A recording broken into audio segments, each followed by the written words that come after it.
विकासखंड गरुड़ में प्रथम चरण का जो शपथ ग्रहण समारोह है वो आज पूर्ण हुआ है। 50 ग्राम प्रधानों ने आज शपथ ली है और उन्हीं के अकॉर्डिंग उनके जो वार्ड मेंबर हैं उन्होंने भी शपथ ली।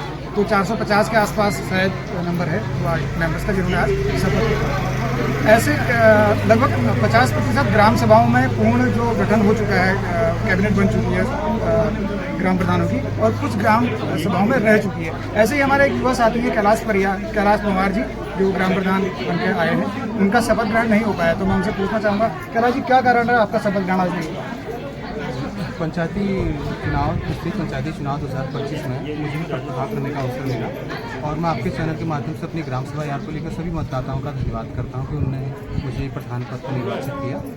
देखिए, ग्राम सभाओं में मैंने ये लक्ष्य रखा कि अपनी ग्राम सभा में कि हम सिर्फ कॉरम की खानापूर्ति न करते हुए हर वार्ड तक अगर विकास पहुंचाना है तो वहाँ के जागरूक व्यक्ति को वार्ड मेंबर बनाने के बाद अगर पूरी ग्राम सभा का विकास करना है तो हमें हर वार्ड से एक जागरूक व्यक्ति को जो आरक्षण उस हिसाब से वार्ड मेंबर बनाना चाहिए। तो इसी चरण में मैंने सोचा है कि अपनी ग्राम सभा में एक बैठक के बाद जो हर वार्ड से योग्य व्यक्ति हैं जो मनरेगा जैसे कार्य करा सकें या अपनी वार्ड की समस्याओं को कर सकें। देखिए, ग्राम प्रधान अगर पूरी शक्ति अपने हाथ में रख ले और अपने तरीके से लोगों को चुन के अपने निर्णय उनको थोपे तो ये उचित न होगा। मैं चाहता हूँ कि प्रत्येक वार्ड से योग्य व्यक्ति अपनी समस्याओं को रखने वाला मिले और ये एक कॉरम की खानापूर्ति न होते हुए हर वार्ड से सशक्त मेंबर हमको मिले, ये मेरा लक्ष्य है। अशोक जी, आपको सबसे पहले तो बधाइयाँ। तीसरी बार आप जो है आए हैं सत्ता में, तो क्या महसूस हो रहा है? और आज आपका शपथ ग्रहण भी हो चुका है। धन्यवाद जोशी जी। पहले तो मैं आपके चैनल के माध्यम से स्वतंत्र का आभार और अपने पूरी टीम की तरफ से तहे दिल से हार्दिक स्वागत अभिनंदन करता हूँ। और ये लगातार मेरा तीसरी बार ग्राम प्रधान का जो प्रतिनिधित्व करने का मौका मिला, तीसरी बार में जनता का प्यार मिला, आशीर्वाद मिला। और जो मुख्य हमारी पहले समस्याएँ थी गाँव में, स्वास्थ्य, शिक्षा, पेयजल, इन पर हमने ज़्यादातर ध्यान दिया और वही आज फल है कि मैं अपने गांव की जनता द्वारा तीसरी बार मुझे बड़े बुजुर्ग मातृशक्ति द्वारा आशीर्वाद दिया गया, जो मैं अपने गांव का तीसरी बार प्रतिनिधित्व कर चुका हूं। कुछ कमियां रह गई गांव में, जैसे हमारे बहुत से लोग पहाड़ से पलायन कर चुके हैं। पलायन को रोकने के लिए मेरा सर्वप्रथम प्रयास ये रहेगा कि हमारी जो गाँव में नहरें हैं और हजारों नालियाँ जो भूमि हमारी बंजर हो चुकी है, वो मेरा मेन टारगेट है।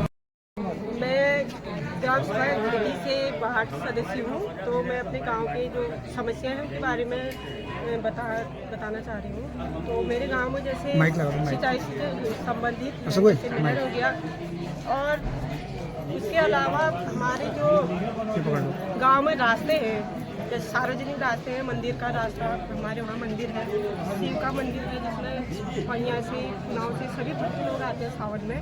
तो वहाँ पर अभी खर्चा तक नहीं बना हुआ है, कच्चे है, सारे कच्चे। का ग्राम प्रधान है गुड़िया दोसाद, जो छानीसरा दाड़िम खेत से जीत के आई हैं। इनके जो सपने हैं, इनके विकास के क्या मुद्दे हैं, आइए उनसे जानते हैं। तो गुड़िया जी, कैसा लग रहा है पहली बार ग्राम प्रधान बन के आपको? ग्राम प्रधान बन के बहुत अच्छा लग रहा है। जैसे कि मैं बचपन से ग्राम दाड़िम के छानीसरा से पढ़ के आगे मतलब अल्मोड़ा ये सब स्तर से देख के आई। तो मुझे लगा कि जब मैं गांव में रहती हूँ, 2021 में मेरे पापा की डेथ हो गई थी। उसके बाद मैं राशन की दुकान संभाली। गाँव वालों ने कहा कि इसके पापा एक्सपायर हो गए, तो हमारे गाँव के युवा के महिलाओं ने सबने साथ दिया। तो उन्होंने कहा कि आप एक वैसे गाँव में तो रहते ही हो, तो इस बार ग्राम प्रधान के दावेदार रहो। और जो कि मेरे को सब पता है, हमारे गाँव के रास्ते और सड़क, नेटवर्क, बहुत चीज़ों की दिक्कत है। तो हमारे जो गांव के महिलाएं हैं उन्होंने कहा कि आप एक बार ग्राम प्रधान के दावेदार रह के अगर आप जीत जाते हो तो हमारे सपने को थोड़ा स्वीकार करने के, इसलिए मैं ग्राम प्रधान के पद पर और महिलाओं ने बहुत साथ दिया और नए युवक ने भी बहुत साथ दिया। तो अपने जो आपके जो समकालीन जो आपके उम्र किसी युवतियाँ हैं, उनको क्या आप संदेश देना चाहेंगे? राजनीति में आने के लिए कैसे प्रेरित करेंगे आप? मैं तो कहती हूँ राजनीतिक एक अलग शब्द है मेरे हिसाब से। जैसे गांव में अगर आप गांव के लिए उठते हो तो गांव के लिए कुछ नया करने की, कुछ अपने गांव की समस्या को सामने लाने की कोशिश करना चाहिए। और हर मतलब ये नहीं कि मेरे सामने कुछ और है, ऐसा नहीं। मेरे गांव वाले सब एक समान है। जो पहले कोई पक्ष वाले थे, ऐसा नहीं है मेरे लिए। अब मैं प्रधान बन के मैं सारे दान के सालों के लिए एक समान हूँ। मेरा कहना ही है। तो आपने सुना गुड़िया दोसाद को, जिन्होंने अपने हौसले से और अपनी इच्छा शक्ति से ग्राम प्रधान पद अर्जित किया, जीत के आई हूँ और अपने गांव में एक नया विकास, एक नई कहानी रचने को एकदम तैयार है। धन्यवाद आपका बहुत। लोहनी जी, जो कि वृक्ष प्रेमी के नाम से भी जाने जाते हैं, इन्होंने लगातार 3 बार संघर्ष करके इस बार चौथी बार ये जो अपने गांव के प्रधान बन के आए हैं। एक बार जिला पंचायत सदस्य का भी इन्होंने चुनाव लड़ा है। तो हौसले अपनी जगह बुलंद हैं, संघर्षों की इनकी लंबी कहानी है और पर्यावरण के प्रति अगाध प्रेम इनका है। तो जानते हैं इनसे इनके क्या सपने रहेंगे, क्या विकास के इनके मुद्दे रहेंगे। तो लोहनी जी, क्या विकास के मुद्दे रहेंगे आपके इस बार?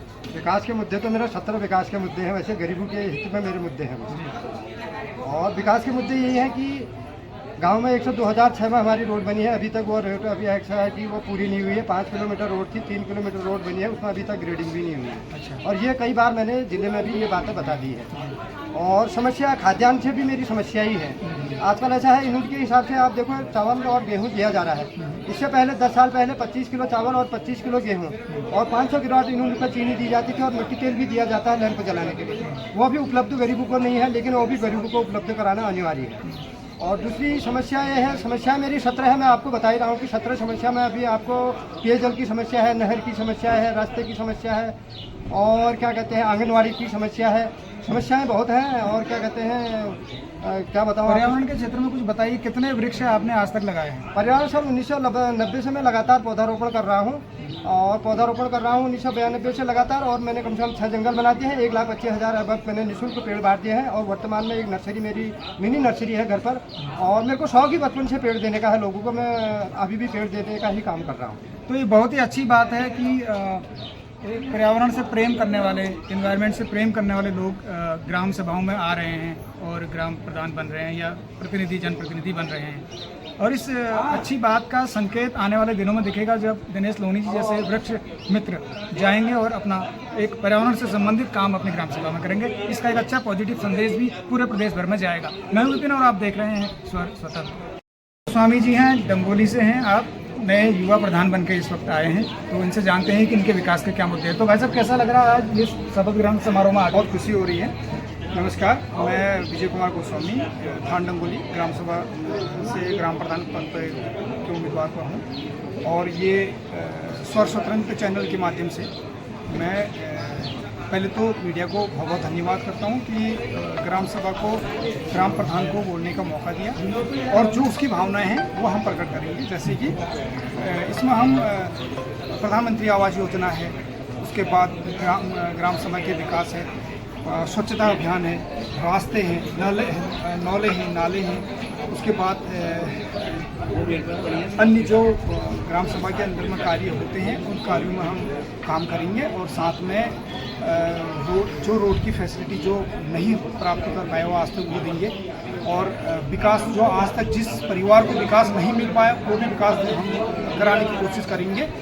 और ताकि ये बाग वाली एरिया भी होगी उससे भी, ताकि जो खतरा बना है उसकी तरह जहाँ पर लाइटें नहीं है वो रास्तों में हम लाइटें लगाएंगे। जो रास्ते पहले से पक्के नहीं हैं उनको सीसी मार्क के द्वारा पक्के करेंगे, लॉक टाइल लगाएंगे। उसके बाद स्वास्थ्य के संबंध के बारे में सोचेंगे और नए विकास जो ब्लॉक में नए विकास होते हैं उन विकासों के जानने की कोशिश करेंगे। और ताकि वो विकास हम जनता को प्राप्त कर सकें, हम जनता को दिला सकें, ताकि उनका विकास हो